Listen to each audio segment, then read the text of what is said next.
All right, Ryan Orr of Team Title Guy here, and wanting to at least bring to the forefront the idea and the concept behind the homestead protection. Now, if you own a house and it is your primary residence, you can make that your homestead. Now, homestead law, again, law, I am not an attorney, I don't play one on TV, and this is not to be perceived as legal advice, but maybe a food for thought that would intrigue you to maybe pick up the phone and call a real estate attorney to be able to get that true final answer when it comes to legal advice. So anyways, if you need a recommendation or referral, there are quite a few that we work with. We'd be honored to be able to share that information with you as well. And well, let's just get into it here real quick. All right.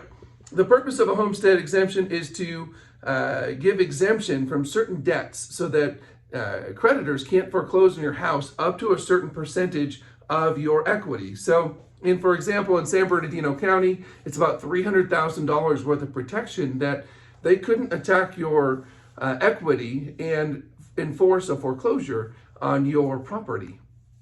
And so with this being said, it's based on equity and market values that you have. It does change based on the county that you're in.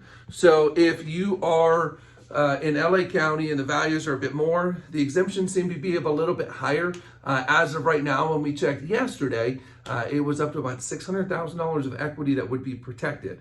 Now, that is not to say that if you sold your property or refinanced your property, a company such as ours would identify that judgment lien as still being there, and you would still owe that lien. These creditors just could not foreclose on your property while you own it. They can't force that sale. So it's protecting that equity and allowing you to be able to stay in your house even if you have that debt that's outstanding as you're trying to find ways to work through and or around.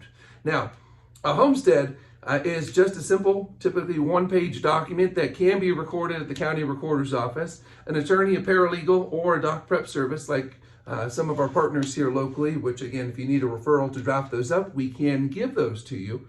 But this does offer a nice set of protections for you and protections for your equity. So please also keep in mind that judgment liens typically are in effect and are valid for 10 years unless renewed. So if someone files a judgment lien against you, that lien is valid for 10 years. After 10 years, that lien drops off and expires unless they renew it.